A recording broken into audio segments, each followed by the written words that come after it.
اس کے بعد یہ مکی صورت ہے، یعنی کہ ہجرت کے سفر سے پہلے یہ صورت نازل ہوئی تھی، اور اس صورت کا سبب نزول بھی ہے۔ یہ آج ہم پہلی دفعہ پڑھیں گے کہ سبب نزول کیا ہوتا ہے۔ عربی کے اندر اس کو سبب نزول بولتے ہیں، اور اردو کے جو تراجیم اور تفاسیر ہوتی ہیں اس کے اندر اس کو شان نزول کہتے ہیں، شان نزول یا سبب نزول۔ تھوڑا سا میں آپ کو مختصراً بتا دیتا ہوں کہ سبب نزول کیا ہوتا ہے۔ سبب نزول کہتے ہیں نازل ہونے کی وجہ، یہ صورت کیوں نازل ہوئی، یہ آیت کیوں نازل ہوئی۔ بعض اوقات صحابہ کرام رضوان اللہ علیہم اجمعین وہ آپ صلی اللہ علیہ وسلم کے پاس تشریف لاتے اور آ کر کوئی سوال پوچھتے کہ چاند کیا ہے، اور کوئی میراث کا مسئلہ پوچھتے، تو آپ صلی اللہ علیہ وسلم انتظار کرتے کہ اللہ تعالیٰ اپنا کوئی حکم اتارتے، تو وہ صحابہ کا جو سوال کرنا ہے وہ سبب بن جاتا، وہ کاز بن جاتا اس آیت کے نازل ہونے میں۔ یا کبھی کبھار کوئی ایسا حادثہ واقعہ ہوتا تھا، یا کوئی ایونٹ ہوتا تھا جس کے بعد اللہ تعالیٰ اس معاملے کے بعد آیات نازل فرماتے تھے۔ مثال کے طور پر حضرت عائشہ رضی اللہ تعالی عنہا پر جب تہمت لگائی گئی، تو اس کے بعد سے اللہ تعالیٰ نے اس واقعے کا پورا پول کھولا کہ سچائی کیا ہے، جھوٹ کیا ہے۔ تو اس طرح پھر یعنی وہ واقعہ جو تھا وہ ان دو رکوع کا نازل ہونے کی وجہ بنی۔ پھر تیسری بات اس میں یہ ہے کہ ہر آیت کا سبب نزول ہونا ضروری نہیں ہے۔ قرآن پاک میں اکثر آیات اور اکثر صورتیں ایسی ہیں جن کا کوئی خاص سبب نزول نہیں، وہ اللہ تعالیٰ نے ویسے ہی بغیر کسی وجہ کے امت کی ہدایت کے نازل فرمائی ہیں۔ کچھ آیات ایسی ہیں، کچھ صورتیں ایسی ہیں جن کا سبب نزول ہوتا ہے۔ تو سورۃ الاخلاص کا جو سبب نزول ہے وہ میں آپ کے سامنے، اس کو ہم پڑھتے ہیں ابھی۔ وہ امام احمد رحمہ اللہ نے اپنی کتاب جو حدیث کی بہت مشہور کتاب ہے مسند، اس کے اندر تذکرہ کیا ہے اس کا، اور جو راوی ہیں وہ ابی بن کعب جو کہ قرآن کے بہت مشہور قاری تھے، انہوں نے روایت کی ہے۔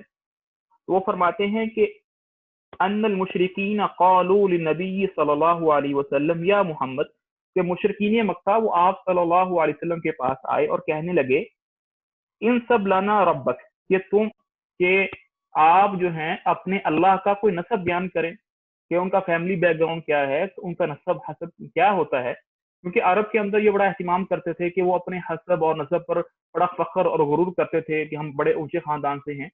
تو مشرکین آپ صلی اللہ علیہ وسلم کے پاس آئے اور آ کر کہنے لگے کہ اپنے رب کا نسب بیان کیجیے۔ فانزل اللہ، تو اللہ تعالیٰ نے اس کے جواب میں یہ آیات قل هو اللہ احد اللہ الصمد لم یلد ولم یولد ولم یکن له کفوا احد، یہ آیات اللہ تعالیٰ نے اتاری۔ تو امام احمد رحمہ اللہ نے اس کو نقل کیا ہے۔ اسی طرح جو ترمذی کی ایک مشہور کتاب ہے سنن الترمذی حدیث، اس کے اندر بھی یہی روایت ہے، اور اس کے ساتھ ساتھ ابن جریر الطبری جو کہ مشہور مفسر ہیں، انہوں نے اپنی تفسیر الطبری کے اندر اس روایت کو نقل کیا ہے۔ یہ تو تھا اس کا سبب نزول۔ آگے بڑھتے ہیں کہ اس صورت کے کیا فضائل ہیں، اس کی اہمیت کیا ہے، اس پر بات کرتے ہیں۔ دیکھیں، ایک صورت کے پڑھنے کے بہت زیادہ فضائل ہو سکتی ہیں، اس کی اہمیت پر بہت زیادہ احادیث ہو سکتی ہیں، لیکن ہم صرف مشہور کو لیں گے، جو اتھینٹک ہوگی ان کو لیں گے۔ تو سب سے پہلی جو حدیث نازل ہوئی ہے سورۃ الاخلاص کے پڑھنے میں، وہ امام بخاری رحمہ اللہ نے اپنی کتاب صحیح البخاری جو کہ احادیث کی سب سے زیادہ اتھینٹک کتاب ہے، اس کے اندر روایت کی ہے۔ اور حضرت عائشہ رضی اللہ تعالی عنہا ام المومنین، انہوں نے اس روایت کو نقل کیا ہے۔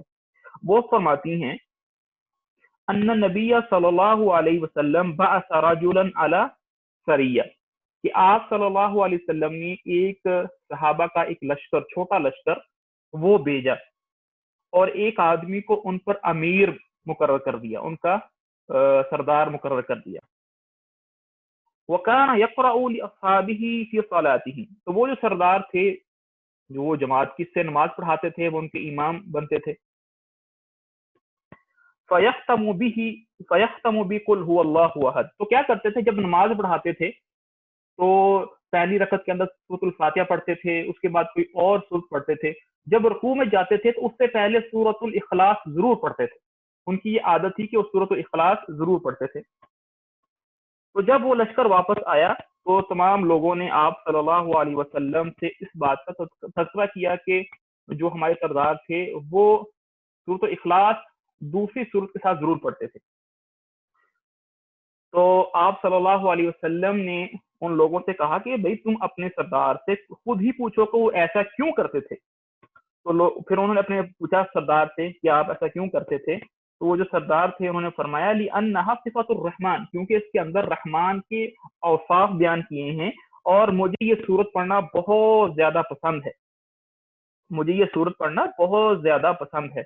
تو آپ صلی اللہ علیہ وسلم نے فرمایا کہ اچھا تم اس سردار کو کہہ دو کہ اگر تمہیں یہ سورت پڑھنا پسند ہے تو جان لو کہ پھر اللہ تعالیٰ بھی تم سے محبت کرتے ہیں، یعنی اگر تم اللہ کی محبت میں یہ سورت پڑھتے ہو تو بدلے میں اللہ بھی تم سے محبت کرتے ہیں۔ دوسری جو فضیلت ہے وہ بخاری رحمہ اللہ نے اپنی کتاب صحیح البخاری کے اندر ذکر کی ہے، اور اس کو روایت کرنے والے ابی سعید الخدری رضی اللہ تعالی عنہ ہیں۔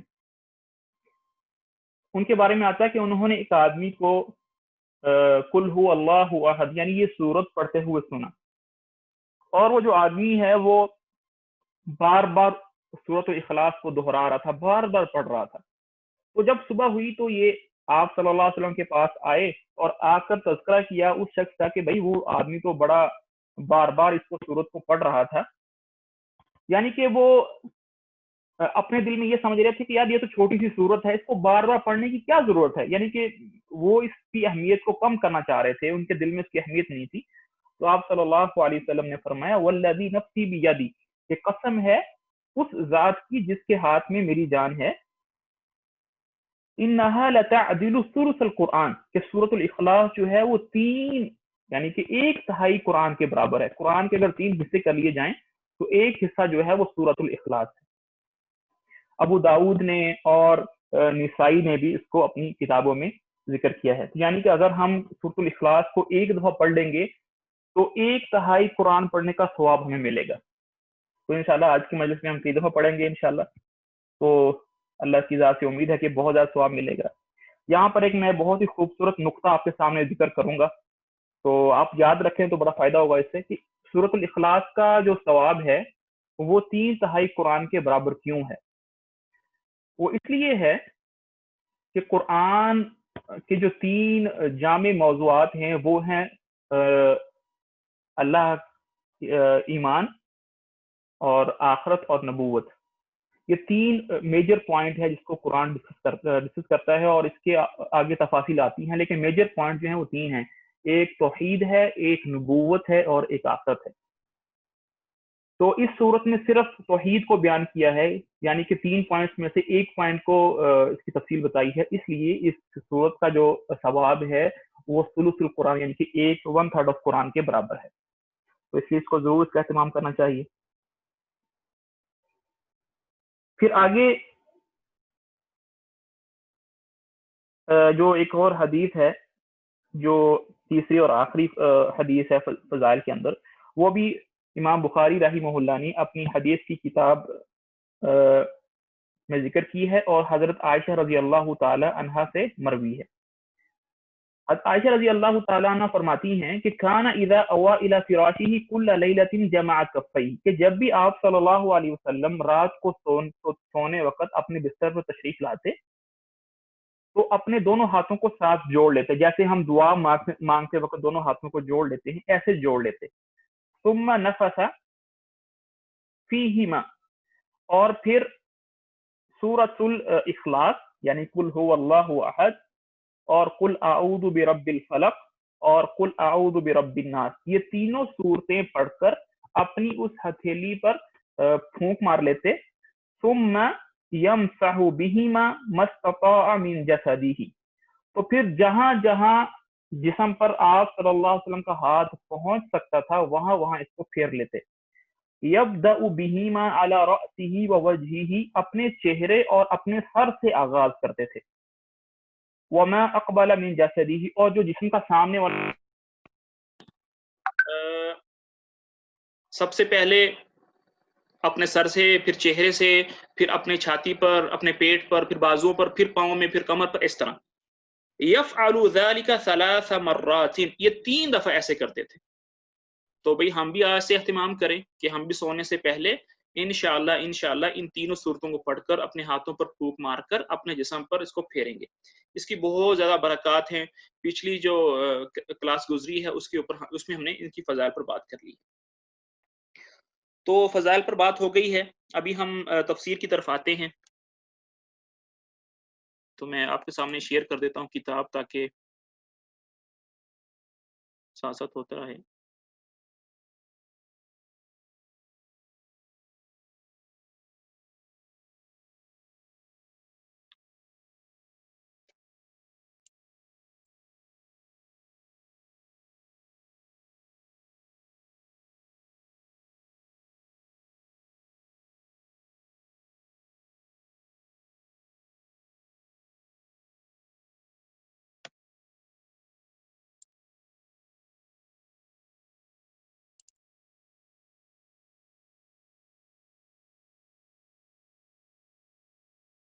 جی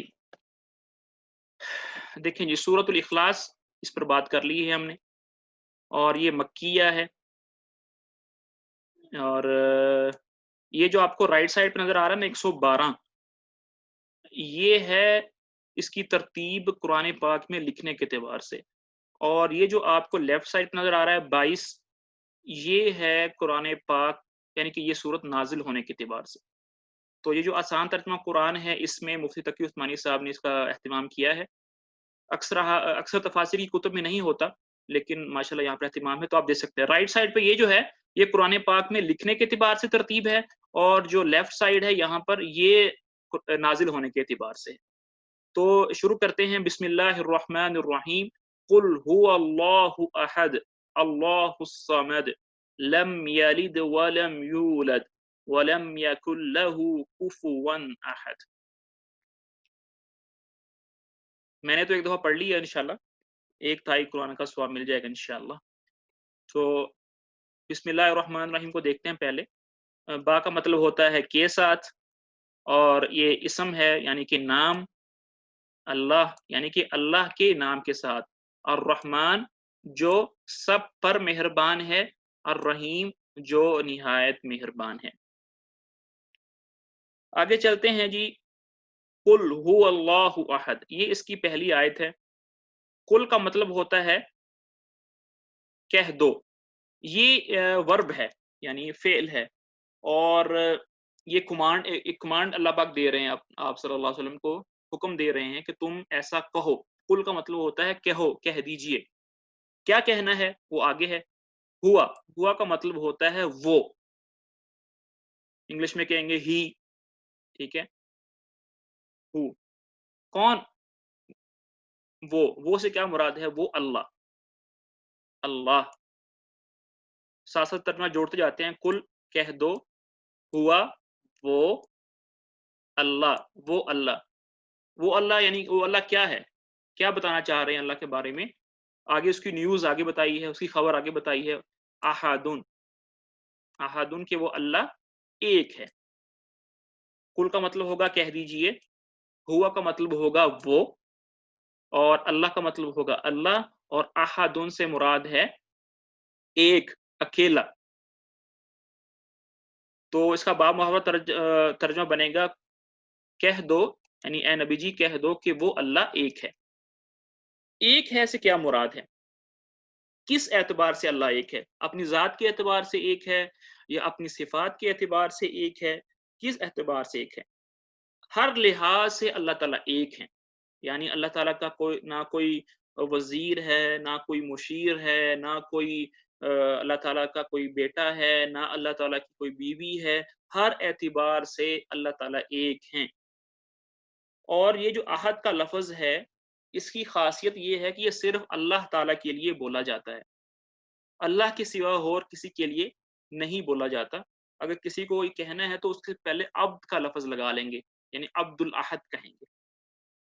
کیونکہ اللہ تعالیٰ ہی کی واحد و ذات ہے جو اپنی صفات کے اندر بھی کامل ہے، جو اپنی ذات کے اندر بھی کامل ہے۔ اللہ کے سوا کوئی بندہ، کوئی چیز ایسا نہیں ہے جو مکمل ہو۔ ہر چیز کے اندر کچھ نہ کچھ کمی ہوتی ہے، کچھ نہ کچھ کوتاہیاں ہوتی ہیں سوائے اللہ کے۔ تو اس لیے احد کا جو لفظ ہے وہ صرف اللہ کے لیے بولا جاتا ہے۔ قل هو اللہ احد، کہہ دو کہ وہ اللہ ایک ہے۔ یہ جو کہ ہے نا، کہ یہ جو میں نے کہا ہے نا کہ، یہ میں نے اپنی طرف سے ڈالا ہے کیونکہ یہ ڈالنا پڑے گا۔ یہاں پر میں ایک اور بات بتا دوں کہ جب میں نے ترجمہ کیا کہہ دو کہ وہ اللہ ایک ہے، یہ جو ہے نا، ہے، یہ عربی میں نہیں ہوتا، اس کے لیے کوئی عربی کا ورڈ نہیں ہے، یہ خود بخود ترجمہ کرتے وقت آ جاتا ہے۔ جیسے انگلش میں ہوتا ہے نا از، ایم، آر، اس کو ہیلپنگ ورب بولتے ہیں، اردو میں ہے، ہیں، ہی، لیکن عربی میں یہ نہیں ہوتا۔ دیکھیں کل 4 ورڈز ہیں ہمارے پاس، چاروں کا ترجمہ ہم نے سمجھ لیا۔ کل کہہ دو، ہوا وہ، اللہ اللہ، احد احد اکیلا۔ تو ہے کا، تو ہے کے لیے تو ورڈ کوئی ہے ہی نہیں اس کے اندر، تو ہے کہاں سے آ گیا؟ یہ اپنی طرف سے خود ترجمے کے آخر میں آ جاتا ہے۔ اور کہہ دو، یہ بھی کہہ دو کہ، یہ بھی ہم نے خود ڈالا ہے کیونکہ یہ ڈالنا پڑے گا، اس کے بغیر ترجمہ مکمل نہیں ہوگا۔ اگلی بات کیا کہنی ہے؟ اگلی بات یہ کہنی ہے اللہ الصمد۔ پہلی بات یہ کہنی تھی کہ اللہ ایک ہے، دوسری بات نبی جی یہ کہو کہ اللہ جو ہے وہ صمد ہے۔ صمد کا مطلب جو ہے، صمد کی بہت زیادہ تفاسیر ہیں، وہ میں آپ کے سامنے ذکر کر دیتا ہوں۔ اور ابن عباس رضی اللہ تعالی عنہ نے جو صمد کی تعریف کی ہے، صمد کا مطلب کیا ہوتا ہے؟ صمد کا جو لفظی ترجمہ ہے عربی زبان کے اندر وہ ہے ٹھہر جانا، جم جانا، کسی چیز کے سامنے جم جانا۔ جیسے پہاڑ کھڑے ہوتے ہیں، جم جاتے ہیں کسی کے آگے، اس کو صمد بولتے ہیں۔ وہ شخص جو اب مقابلے کے لیے ڈٹ جاتا ہے اس کو صمد بولتے ہیں، لیکن اس کا یہ ترجمہ یہاں نہیں بنے گا کیونکہ اللہ کے ساتھ صمد کا لفظ آ گیا ہے، تو اس کے لیے اور ہمیں لفظ ڈھونڈنا پڑے گا، وہ حضرت ابن عباس نے بتایا ہے۔ ابن عباس رضی اللہ تعالیٰ عنہ کہتے ہیں کہ صمد سے مراد وہ ذات ہے جس کی طرف تمام مخلوقات اپنے مسائل کو، اپنی حاجات کو لے کر رجوع کرتے ہیں، اور وہ ذات کسی کی طرف رجوع نہیں کرتی۔ خلاصہ یعنی کہ صمد ایسی ذات کو کہتے ہیں کہ جس کے کام سب کے بغیر بن جائیں اور کسی کا کام اس کے بغیر نہ بنے، وہ اللہ کی ذات ہے۔ یہ تو پہلی تفسیر ہو گئی۔ صمد کی جو دوسری تفسیر کی ہے وہ بھی حضرت ابن عباس رضی اللہ تعالی عنہما نے کی ہے۔ وہ کہتے ہیں ایسا سردار جو اپنی سرداری کے اندر مکمل ہو، جس کی سرداری مکمل ہو، ایسا شریف آدمی جس کا شرف مکمل ہو، ایسا عظیم آدمی جس کی عظمت مکمل ہو، ایسا حلیم اور بردبار جس کا حلم پورا ہو، ایسا علیم جس کا علم پورا ہو، یعنی کہ وہ ذات جو اپنی تمام صفات میں کامل ہو، اس کو صمد بولتے ہیں۔ تیسری تفسیر یہ کی ہے صمد کی، سید، سردار۔ جیسے ہم نے پیچھے پڑھا تھا نا رب، یعنی کہ یہ رب کے معنی میں آئے گا کہ اللہ رب ہے، اللہ سردار ہے، اللہ انتظام کرنے والا ہے کائنات کا، پروردگار ہے، پالنے والا ہے، یہ مطلب آئے گا۔ چوتھی تفسیر یہ کی ہے کہ وہ ذات جو باقی رہے گی، یعنی کہ قیامت کے سے پہلے تمام مخلوقات کو موت آ جائے گی، فرشتوں کو بھی موت آ جائے گی، جبرائیل علیہ السلام کو بھی موت آ جائے گی، صرف اللہ تعالیٰ کی ذات باقی رہے گی، تو اس لیے اس کو صمد کہتے ہیں۔ یعنی کہ وہ ڈٹی رہی، وہ قائم رہی، جیسے پہاڑ ڈٹا رہتا ہے نا، وہ ہلتا نہیں ہے، تو اللہ کی ذات بھی قائم رہے گی، تو اس لیے اس کو صمد بولتے ہیں۔ باقی سب مر جائیں گے، صرف اللہ کی ذات قائم رہے گی، اس لیے اس کو صمد بولتے ہیں۔ پانچویں تفسیر جو ہے وہ پہلے سے ملتی جلتی ہے، وہ ہے الحی القیوم، کہ وہ ذات جو ہمیشہ قائم رہے گی، کبھی اس کو زوال نہیں آئے گا۔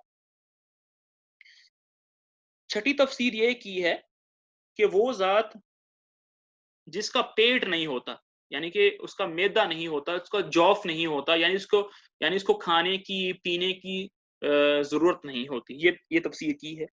اور چھٹی جو تفسیر کی ہے وہ یہ ہے کہ جو اگلی آیت ہے نا لم یلد ولم یولد، یہ اس آیت کی تفسیر ہے، اس کا معنی ہے صمد، یعنی اس کا معنی یہ بن جائے گا صمد وہ ذات ہے لم یلد جو پیدا نہیں کرتی، ولم یولد جو نہ کسی سے پیدا ہوئی ہے، یہ ترجمہ بن جائے گا۔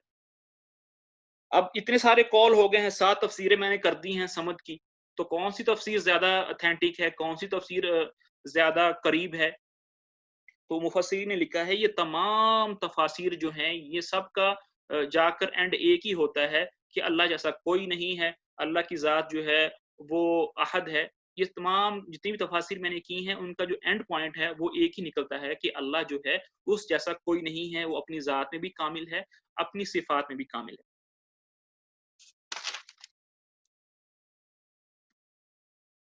آگے چلتے ہیں جی، لم یلد۔ لم کا مطلب ہوتا ہے نہیں، لم کا مطلب ہوتا ہے نہیں، اور یلد، یلد کا مطلب ہوتا ہے پیدا کیا، پیدا کیا۔ یہ ولادت سے نکلا ہے نا، ولادت جو ہوتی ہے پیدا کرنا، ولادت، جیسے والد ہے، مولود ہے، یہ سارے لفظ جو ہیں آپس میں ملتے جلتے ہیں، تو یلد کا مطلب ہو جائے گا پیدا کیا۔ لم یلد یعنی اس نے کسی کو پیدا نہیں کیا، یعنی وہ کسی کا باپ نہیں ہے۔ واو کا مطلب ہوتا ہے اور،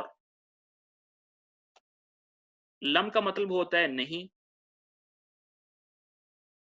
یولد، دیکھیں یولد جو ہے یہ پہلے والے یلد سے مختلف ہے، تو یولد کا مطلب ہوگا کہ اس کو پیدا نہیں کیا گیا۔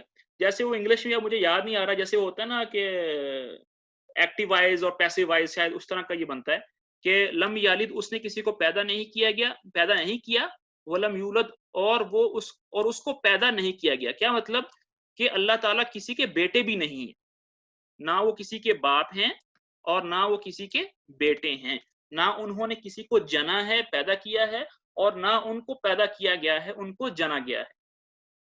یہاں سے بھی ایک بہت اچھا پوائنٹ نکلتا ہے۔ دیکھیں جب آپ اب دیکھتے ہیں ماشاءاللہ آپ میں سے اکثر جو ہیں وہ باپ بھی ہیں اور اولاد بھی ہیں، دونوں رشتے ہمارے پاس ہیں، تو دونوں ایک دوسرے کے اوپر ڈیپینڈنٹ ہوتے ہیں۔ مجھے ایز اے سن، بطور جو ہے وہ بیٹا، مجھے اپنے والد کی ضرورت ہے، ان کی سپورٹ کی ضرورت ہے، مجھے ان سے مشورہ مانگنا ہوتا ہے، 100 طرح کی مدد ہوتی ہے، اور والد کو ایز اے والد جو ہے وہ میری ضرورت ہے کہ میں ان کی سپورٹ کروں، یعنی ان کے کام کروں، تو ہم دونوں جو ہیں وہ ایک دوسرے کے محتاج ہیں، تو ٹیک اینڈ وے کا ریلیشن ہے۔ تو اللہ تعالیٰ ان دونوں طرح کے ریلیشن سے پاک ہے۔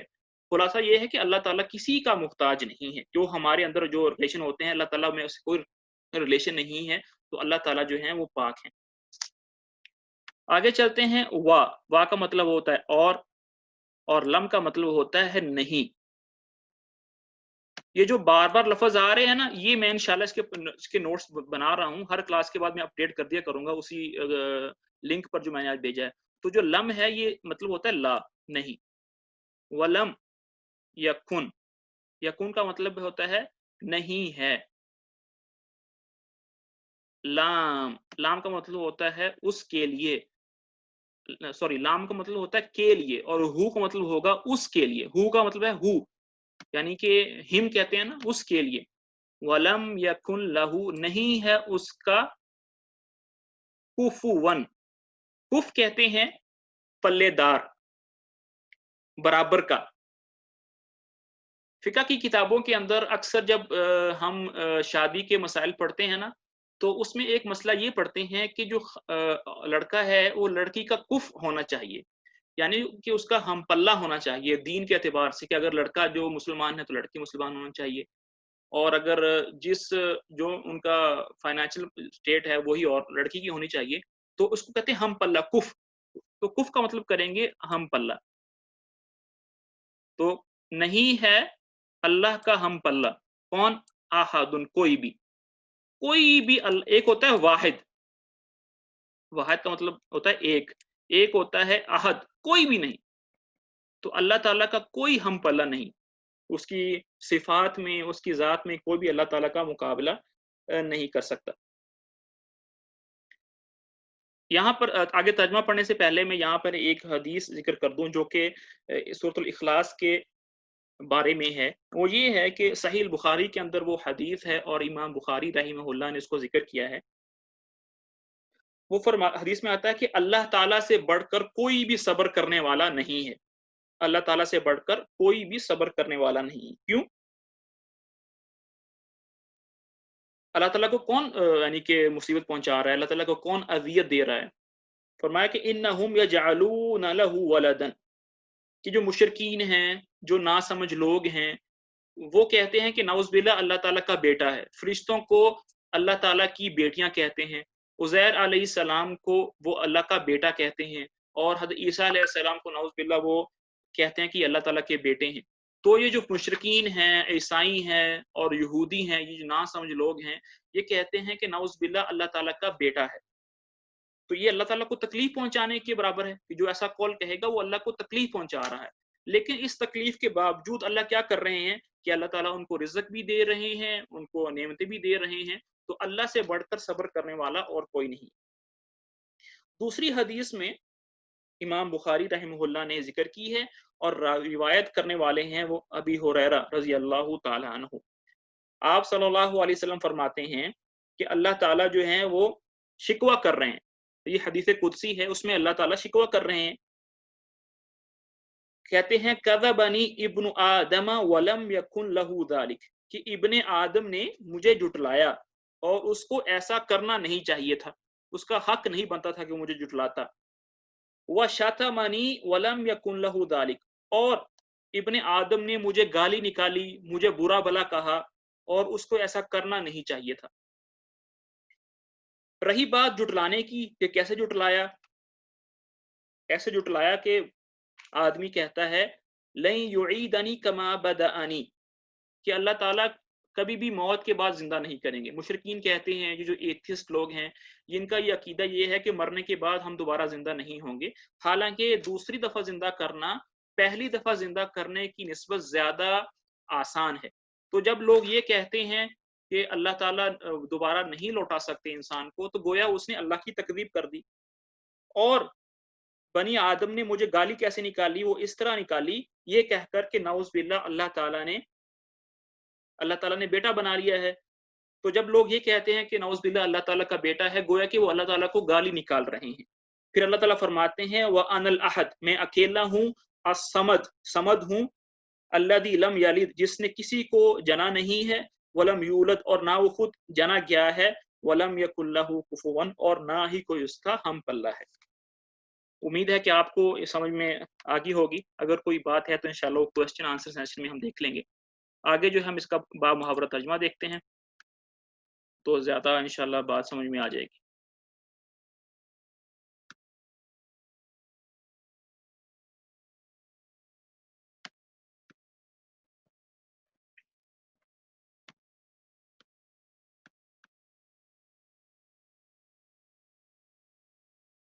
جی، یہ مکی صورت ہے اور 4 آیات پر مشتمل ہے، یہ پڑھ لیا۔ شروع اللہ کے نام سے جو سب پر مہربان ہے، بہت مہربان ہے، یہ بھی پڑھ لیا ہے۔ کہہ دو، یعنی کل، بات یہ ہے۔ اب یہ بات یہ ہے، یہ ہم نے خود اب ڈالا ہے کیونکہ اس کی ضرورت پڑے گی، اور کہہ بھی ڈال دیا ہے۔ اللہ ہر لحاظ سے ایک ہے، قل هو اللہ احد، کہہ دو کہ بات یہ ہے کہ اللہ ہر لحاظ سے ایک ہے، احد۔ اللہ الصمد، اللہ ہی ایسا ہے کہ سب اس کے محتاج ہیں، وہ کسی کے محتاج نہیں ہیں۔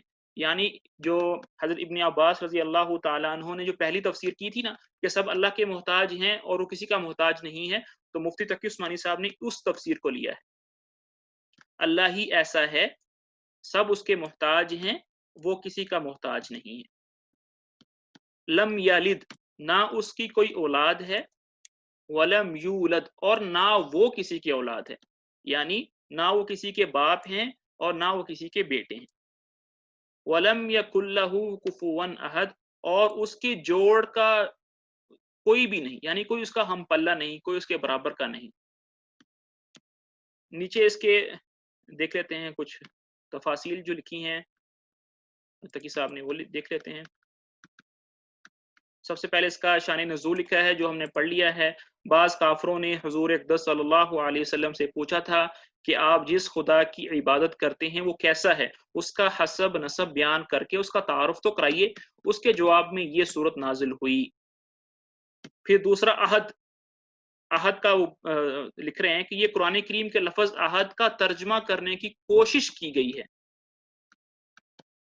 صرف ایک کا لفظ اس کے پورے معنی ظاہر نہیں کرتا۔ ہر لحاظ سے ایک ہونے کا مطلب یہ ہے کہ اس کی ذات اس طرح ایک ہے کہ اس کے نہ اجزاء ہیں نہ حصے ہیں، نہ اس کی صفات کسی اور میں پائی جاتی ہیں، وہ اپنی ذات میں بھی ایک ہے، اپنی صفات میں بھی ایک ہے۔ صمد، اگر صمد کا لکھ رہے ہیں تقی صاحب، یہ قرآن کریم کا لفظ صمد کا ترجمہ کیا گیا ہے۔ اس لفظ کا مفہوم بھی اردو کے کسی ایک لفظ سے ادا نہیں ہو سکتا۔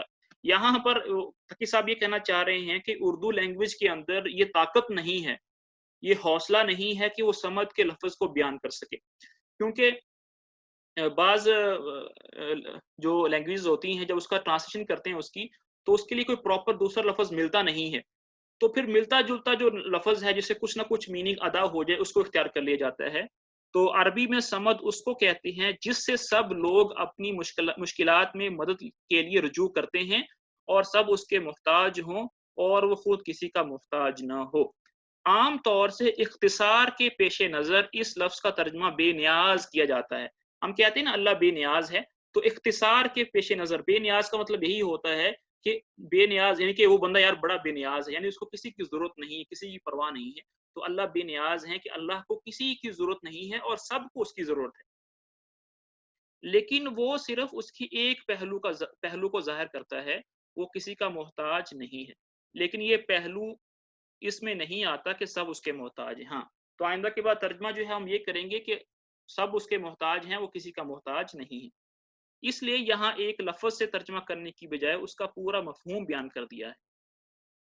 پھر آگے جو آیت ہے نا لم یلد ولم یولد، یہ ان لوگوں کی تردید ہے، ان کا رد کیا جا رہا ہے جو فرشتوں کو اللہ تعالیٰ کی بیٹیاں کہتے تھے، یا حضرت عیسیٰ کو یا حضرت عزیر علیہ السلام کو اللہ کا بیٹا قرار دیتے تھے۔ نیچے اور بھی ساری باتیں جو ہیں وہ میں نے آپ پہلے ہی بیان کر دی ہیں۔